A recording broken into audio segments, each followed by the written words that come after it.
Assalamualaikum warahmatullahi wabarakatuh. Saya Dikita Fikur Rahman, mahasiswa Magister Komunikasi dan Penyiaran Islam UIN Sunan Ampel, Surabaya. Baik, saya akan menyampaikan tentang teori fungsionalisme masyarakat seperti tubuh manusia. Sebelum itu, mari kita sama-sama dengarkan sambutan dari dosen pengampu mata kuliah Industri Media dan Teknologi Komunikasi Dakwah oleh Ibu Dr. Nikmah Hadiati Salisah. Assalamualaikum warahmatullahi wabarakatuh. Salam sejahtera untuk kita semua. Teman-teman semua, pernahkah kalian berpikir betapa luar biasanya manusia diciptakan dengan kemampuannya untuk berkomunikasi? Bukan sekedar bicara atau mendengar, tapi saling memahami, merasakan, dan menyentuh hati melalui kata, ekspresi, dan bahasa tubuh. Komunikasi antar manusia bukan hanya soal transfer informasi, tapi juga soal membangun hubungan, menciptakan kepercayaan, menyelesaikan konflik, dan bahkan menginspirasi perubahan.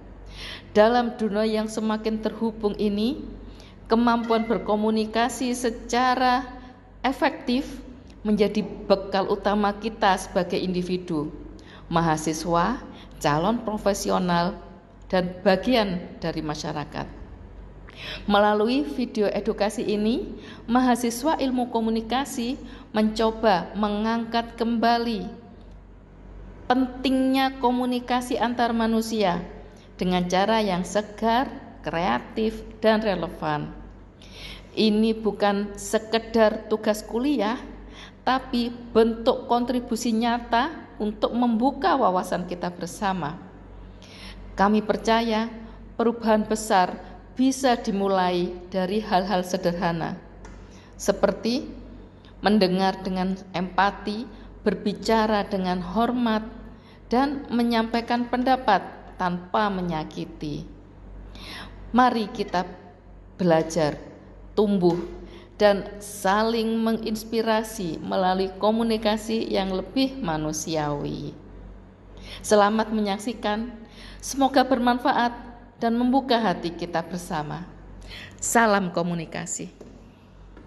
Baik teman-teman, kita akan lanjutkan tentang teori fungsionalisme masyarakat itu seperti tubuh manusia. Pernah nggak sih kamu mikir kenapa semua orang punya peran yang berbeda-beda dalam masyarakat? Ada yang jadi guru, ada yang jadi sopir, ada yang jadi petugas kebersihan. Nah, dalam teori sosiologi itu disebut fungsionalisme. Teori ini dipopulerkan oleh Emil Durkheim. Menurutnya, masyarakat itu kayak tubuh manusia.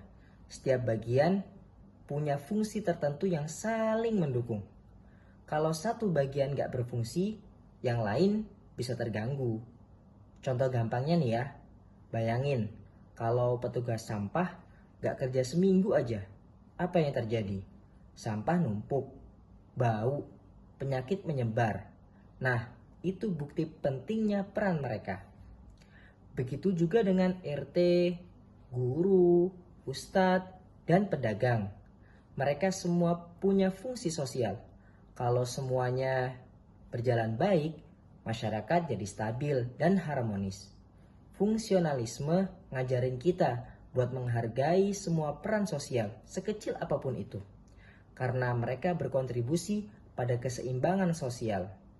Jadi, bukan soal siapa yang paling hebat, tapi siapa yang bisa menjalankan fungsinya dengan baik. Nah, sekarang aku tanya ke kamu,